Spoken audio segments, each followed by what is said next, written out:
নমস্কার বন্ধুরা, প্রিয়াঙ্কাস কিচেনে আপনাদের সবাইকে স্বাগত। তো আমি বেশ কয়েকদিন ধরে ভেজ রেসিপি অনেকগুলোই দিয়েছি। তো আজকে দুর্দান্ত স্বাদের একটা নন ভেজ রেসিপি আপনাদের জন্য নিয়ে আসতে চলেছি। তাহলে রেসিপিটা দেখতে থাকুন। এখানে একটা বোলের মধ্যে আমি জল ঝরানো মটর নিয়ে নিয়েছি 350 গ্রাম। বেরেস্তা করা তেল দিয়ে দিচ্ছি 2 টেবিল চামচ। দিয়ে দিচ্ছি 1 টেবিল চামচ আদা রসুনের পেস্ট। 1 চামচ দিয়ে দিচ্ছি লাল লঙ্কার গুঁড়ো। দিয়ে দিচ্ছি নুন আন্দাজ মতো। পেঁয়াজ দিয়ে দিচ্ছি, মানে পেঁয়াজ কাটা পেঁয়াজ আর কি। এবার ভালো করে আমি মাখিয়ে নেব। তো মাংসটা আমার মাখা হয়ে গেছে। আমি একটা মিডিয়াম সাইজের পেঁয়াজ দিয়েছি, কাঁচা পেঁয়াজ। তো এবার আমি 15-20 মিনিট রেখে দেবো। নিয়ে নিয়েছি হাফ কাপ টক দই। দিয়ে দিচ্ছি ছোট চামচের 1 চামচ হলুদ গুঁড়ো। 1 চামচ দিয়ে দিচ্ছি ধনে গুঁড়ো। 1 চামচ দিয়ে দিচ্ছি জিরে গুঁড়ো। 1 চামচ দিয়ে দিচ্ছি লাল লঙ্কার গুঁড়ো। আর 1 টেবিল স্পুন দিয়ে দিচ্ছি বেরেস্তা।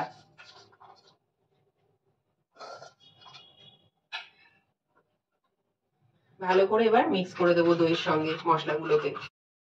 এখানে একটা কুকার বসিয়ে নিয়েছি আর গ্যাসটা অনও করে দিয়েছি। দিয়ে দিচ্ছি 1 টেবিল চামচ দেশি ঘি।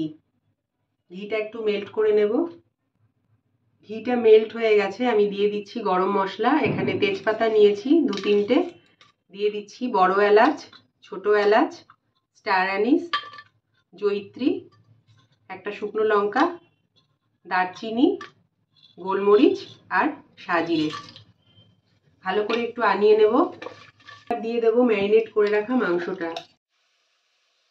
পেঁয়াজ আদা রসুনের কাঁচা গন্ধটা যাওয়া পর্যন্ত আমি একটু কুক করে নিলাম মাংসটা। এবারে তৈরি করে রাখা মশলাটা দিয়ে দেব। তেলটা ছাড়া পর্যন্ত ভালো করে আমি মাংসটা কষিয়ে নেব। দেখুন মাংসটা আমার তেল ছেড়ে দিয়েছে। তো এবারে আমি কিছুটা জল দিয়ে মাংসটা আমি 80% মতো কুক করে নেব।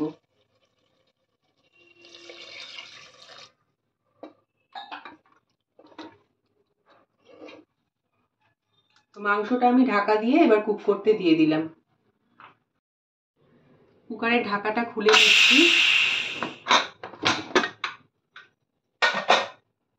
তো মাংসটা আমার 80% কিন্তু কুক হয়ে গেছে। দেখুন বন্ধুরা, এবারে এখানে আমি 400 গ্রাম চাল ভালো করে ধুয়ে আমি জল ঝরিয়ে নিয়েছি, বাসমতি চাল। আর এই গ্লাসের, এই ছোট্ট গ্লাসটার 2 গ্লাস চাল হয়েছে।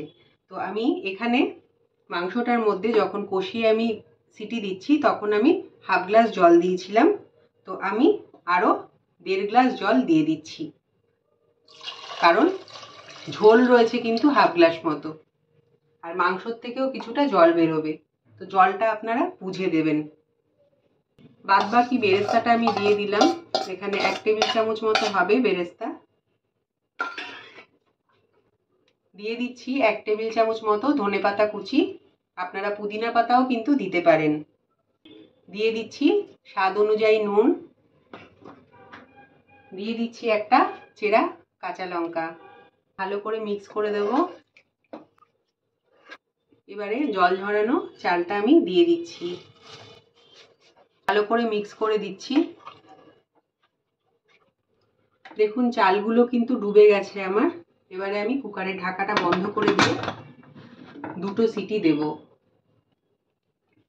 2টো সিটি দেওয়ার পর আমি ফিরে এসেছি, কুকারের ঢাকনাটা খুলে দিলাম। তো দেখুন একদম পারফেক্ট আমার পোলাও রান্না হয়ে গেছে। তো এবারে আমি একটা পাত্রে ট্রান্সফার করে দেব, যাতে ভাপটা বেরিয়ে যায় আর ঝুরঝুরে হয়। দেখুন বন্ধুরা কিরম ঝুরঝুরে পোলাও আমার রেডি হয়ে গেছে। আর গরম ভাপটা একদম বেরিয়ে গেলে আরো ঝুরঝুরে হয়ে যাবে, তাই জন্য আমি একটা বড় পাত্রে দিয়ে দিয়েছি।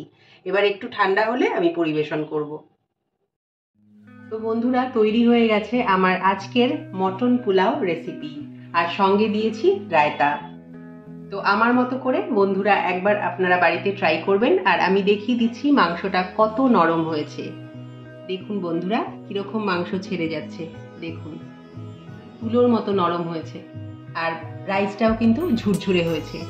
তো আপনাদের যদি রেসিপিটা ভালো লাগে একটা লাইক আর শেয়ার করতে ভুলবেন না, আর পাশের বেল বাটনটা প্রেস করে আমাকে সাবস্ক্রাইব করতেও ভুলবেন না। তাহলে দেখা হচ্ছে নেক্সট ভিডিওতে। আপনারা সবাই সুস্থ থাকুন, ভালো থাকুন, নমস্কার।